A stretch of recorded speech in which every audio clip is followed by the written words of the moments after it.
Sempre que há uma crise econômica, praxe nesse país se utilizarem sempre da mesma fórmula. Tirem o direito dos trabalhadores e também dos aposentados e dos pensionistas. No meu entendimento, isso significa uma total incompetência para resolver os grandes problemas do país e encontrar a solução mais fácil. Reduz o direito do trabalhador e mexe na Previdência, prejudicando os aposentados, pensionistas, idosos e, infelizmente, também, inclusive, as pensionistas ou pensionistas. No caso específico da reforma da Previdência, que está sendo discutido na Câmara e será discutido no Senado, só interessa mesmo aos banqueiros e ao sistema financeiro, consequentemente, a privatização da nossa Seguridade Social, que está sendo já pré-anunciada. Privatiza a Previdência, depois vai na mesma linha para a saúde, como disse o ministro Paulo Guedes lá no meu estado. Se eu puder, eu privatizo tudo, diz ele. Aí eu pergunto, vai privatizar a saúde? Quem vai pagar os planos particulares, privados? Vai privatizar a segurança? Vai privatizar toda a educação? Claro que não vai, né? É um absurdo querer dizer que vai, se ele pudesse, privatizaria tudo. Enfim, os grandes prejudicados nessa onda de privatizar tudo, como eles dizem, é o povo. Sim. Quem são os beneficiados? Não é 1% mais rico, né?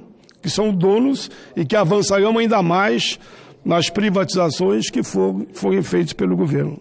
Não dá para que o Congresso e os governantes desse país se preocupem, como eu vi já também em declaração, que tem que dar uma resposta para o mercado. Isto é abandonar totalmente as políticas humanitárias. Eu vejo aqui alguns senadores, e não é crítica a nenhum senador, eu defendo o meio ambiente. Me somo com aqueles que dizem que eu não voto nada que vá ferir o meio ambiente. E vejo que alguns têm uma visão contrária e eu respeito. Mas eu queria que tivesse a mesma visão de defesa do seu Estado, também a visão em defesa do trabalhador. O trabalhador está no ambiente das fábricas, o trabalhador ele envelhece. Vamos ter todo o cuidado que merece cada um dos nossos estados, mas vamos olhar também os seres humanos. Porque noto que há uma preocupação de avançar cada vez mais em relação ao interesse financeiro, mas não olham para os seres humanos, porque essas reformas vão na contramão das políticas humanitárias. O principal argumento do governo é de que se não ocorrer reforma, o país vai quebrar, vai falir. Nem esse argumento não uso mais, usavam no início. Quando perceberam que a reforma passaria na Câmara, como eu acho que vai passar e virá para cá, já não falam mais nisso. Reconhece que só a reforma não vai salvar o país, não vai gerar emprego e não vai contribuir para o combate à miséria e à pobreza. Já reconhecem. Eu achava que eles iam reconhecer isso mais na frente. Daqui 1 ano, 2, 3, quando a miséria aumentar, e vai aumentar. Eles já reconhecem agora. Os especialistas, economistas, fundadores de bancos, entidades sindicais, dizem que não é bem assim. Me refiro aqui a um sócio do banco, que foi o economista Eduardo. A própria CPI mostrou que o problema nosso da Seguridade Social é de gestão, de fiscalização, de combate à sonegação. Olha, a última dados da sonegação que chegou na Comissão de Direitos Humanos, dados pelo pessoal da Receita. Sabe quanto que é a sonegação por ano? 626 bi. 626 bi por ano. Quantos trilhões não vai dar nessa projeção que fazem de 10 anos? Quantos trilhões? No mínimo 6, 7 trilhões, num cálculo aqui de cabeça que estou fazendo agora. Mas não, mas o combate à sonegação ninguém faz. Ninguém faz e nem aponta caminhos para que uma lei, amanhã ou depois, possa acontecer nesse sentido. Porque não interessa aos poderosos. Quem é que mais sonega? É pobre? É classe média? Ou é aqueles percentuais que ficam ali de 1 a 5% dos mais ricos do país? Esses é que sonegam. Está os dados da Receita, não é eu que estou inventando aqui. Mas esses não pode ser feito nada. Por que não sai a reforma tributária nunca nesse país? Eu estou aqui há 33 anos, se Deus quiser, terminando esse mandato, que vai ser meu último. Já disse diversas vezes e repito. É 40 anos. Eu vejo falar em reforma tributária desde que aqui cheguei. E por que ela não acontece? É porque os pobres não querem? Uma reforma tributária progressiva e com responsabilidade social vai, inclusive, combater a fome.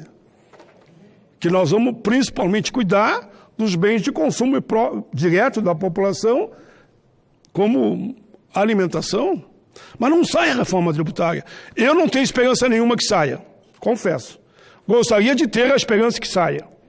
Não tenho esperança que saia, porque os ricos, eu digo é bilionários, nesses 5% não vão deixar acontecer uma reforma tributária decente, que vai ser progressiva e vai atender os que mais precisam, os mais vulneráveis.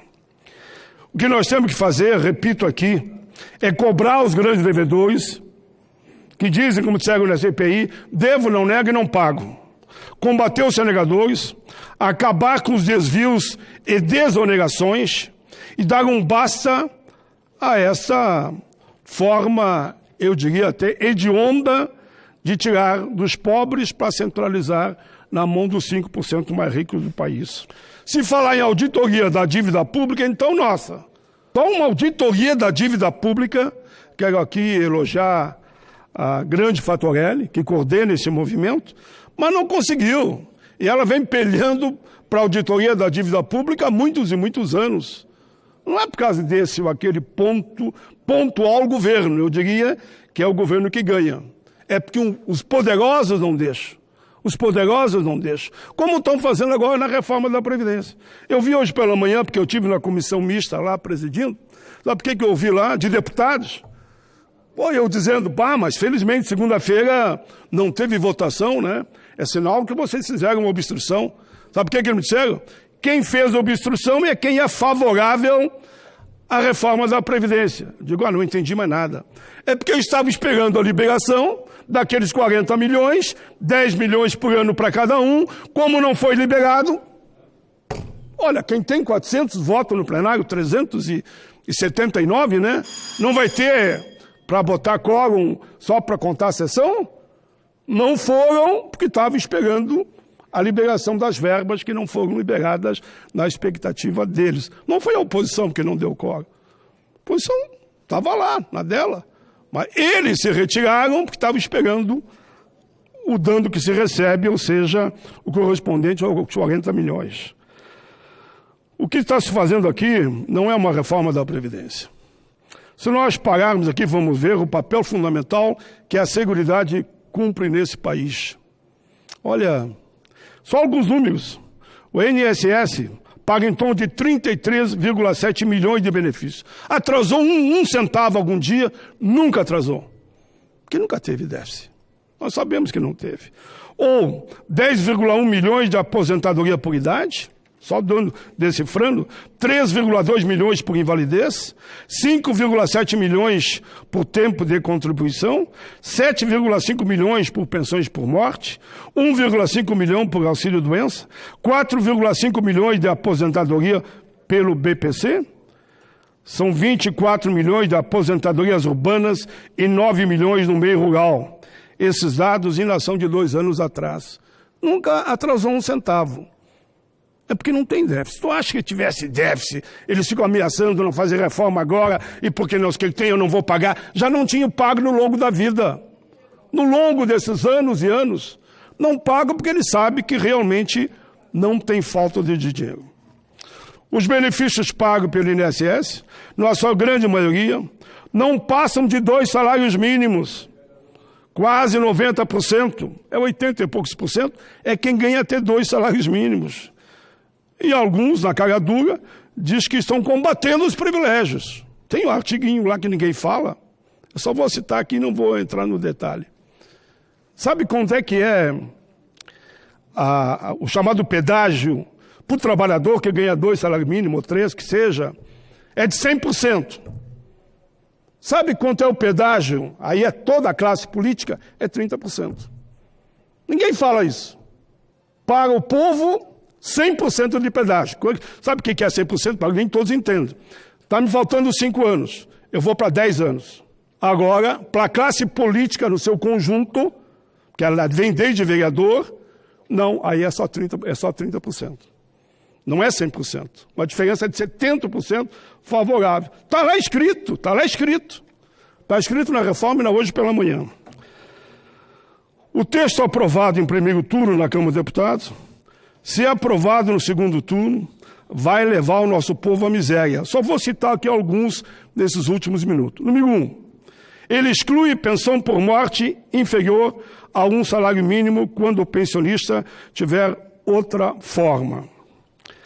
Ele deveria resgatar a integralidade da aposentadoria por incapacidade, que não resgata também. Ou seja, essa de cima eu quero dizer que o cidadão pensionista poderá ganhar menos que 1 salário mínimo. Deveria manter a regra atual do cálculo do benefício, que é as 80% das maiores contribuições, porque você está num período de transição. Senador Stevenson, digamos que você vai se aposentar amanhã, promulgada a emenda. Se você vai se aposentar amanhã e a promulgação é hoje, não vai ser mais a 80% das maiores contribuições da vida laboral, e sim toda a vida, que poderá ter um prejuízo de 20%, conforme o caso, 30% e até 40%. É justo isso? Eu paguei a vida toda. Estou dando um exemplo. O cidadão pagou a vida toda. Se preparou para se aposentar. Faltando uma semana para se aposentar, porque a regra de cálculo é igual para todo mundo. Ele vai, todo mundo não, menos políticos. Político não é não, isso eu estou sabendo também. É 80%, você vai pagar 100% da vida laboral. Digamos que você começou a trabalhar com meio, 1 salário, eu comecei com meio salário mínimo. Eu estava no salário, meio salário mínimo.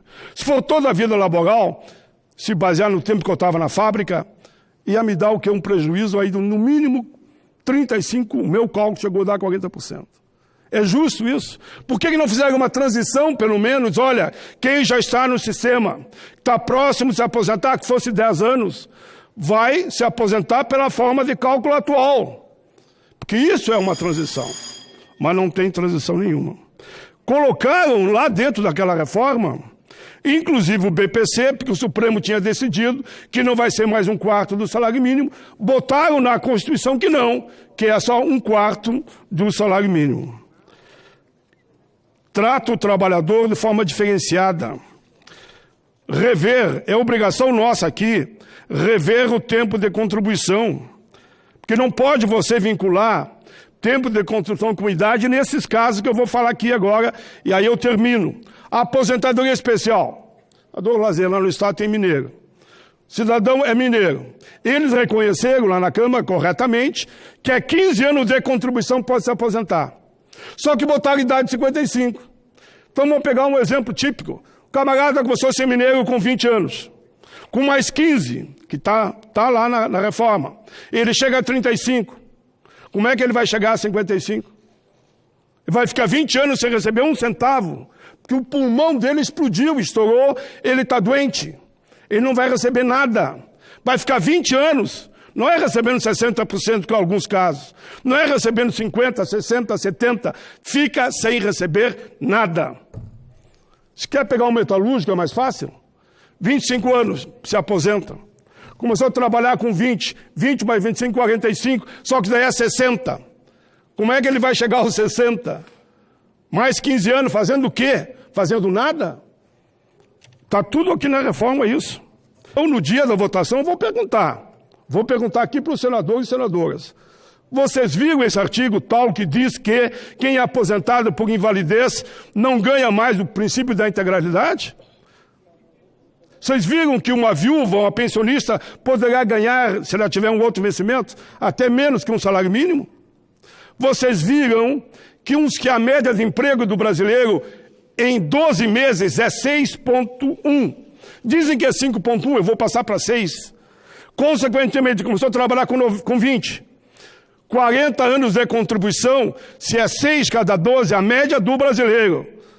Significa o quê? Ele vai só com 80 anos de trabalho, que ele vai ter 40 anos de efetiva contribuição. Começou com 20, vai se aposentar com 100. Alguém acha que alguém pode se aposentar com 100 anos? Então digo, não tem mais o princípio da integralidade. Não tem. Que integralidade ninguém mais vai ter. Porque como a média ao longo de toda a vida, já ali ele perde 20, 30, 40%. Não estou nem falando daquele que se aposentam quando não conseguiram o tempo, mas chegaram a 20 anos, eles vão pegar 60% só da média também.